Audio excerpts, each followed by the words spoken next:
Provident fund, সরকারি provident fund, যেটা GPF বলে, জেনারেল প্রভিডেন্ট ফান্ড, এই প্রভিডেন্ট ফান্ডের কিছু অংশ কেটে রাখা হয় বাধ্যতামূলক। এটা চাকরিজীবীর হাতে না, বাধ্যতামূলক সরকার কেটে রাখে এবং তার সঙ্গে অতিরিক্ত যোগ করে টাকা দেয় চাকরি শেষে। এটা সে চাকরির মধ্যে চাইলেও আর নিতে পারে না, চাকরি শেষ হওয়ার আগ পর্যন্ত পায় না।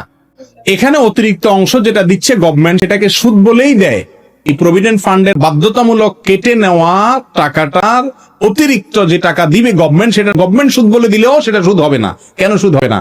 কারণ সুদ হলো আমি স্বেচ্ছায় যখন কোনো টাকা রাখবো বেনিফিটের আশায় নির্দিষ্ট হারে, সেটা হবে সুদ। কিন্তু এখানে আমি টাকা রাখি নাই, তো আমার রাখা ছাড়া আগে থেকেই রেখে দেওয়া হয়েছে, কেমন যেন আমার বেতনই কম দেওয়া হয়েছে, দেওয়ার সময় আবার আমাকে বাড়িয়ে দেওয়া হয়েছে। এটা সম্পূর্ণ তার এখতিয়ার, আমি নিজে এখানে দিতে যাইনি, অতএব এটা সুদ হবে না। তবে এটা নির্দিষ্ট হার, সম্ভবত 10% এরকম, তারপরে অতিরিক্ত অংশ কাটাইতে পারেন চাকরিজীবী কর্মকর্তা কর্মচারী, সেটা তিনি ইচ্ছা করলে কাটাইতে পারেন, ইচ্ছা করলে নাও পারেন। সেটার এগেইনস্টে যেটা আসবে সেটা অবশ্যই সুদ হিসাবে বিবেচিত হবে, সেটা জায়েজ নাই। শাইখ, আলেমদের নামের আগে আমরা দেখি মাওলানা শব্দ ব্যবহার করা হয়, এটা ঠিক কিনা?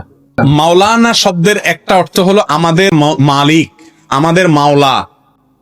মাওলা শব্দের অনেক অর্থ আছে। মাওলা শব্দের অর্থ অভিভাবক হয়, মাওলা শব্দের অর্থ বন্ধু হতে পারে, মাওলা শব্দের অর্থ আজাদকৃত দাস হতে পারে, মালিক হতে পারে, অনেক অর্থ হতে পারে।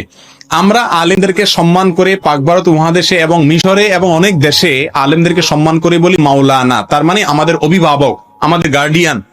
এই অর্থে মাওলানা বললে সেটা শিরক হওয়ার কোনো কারণ নাই।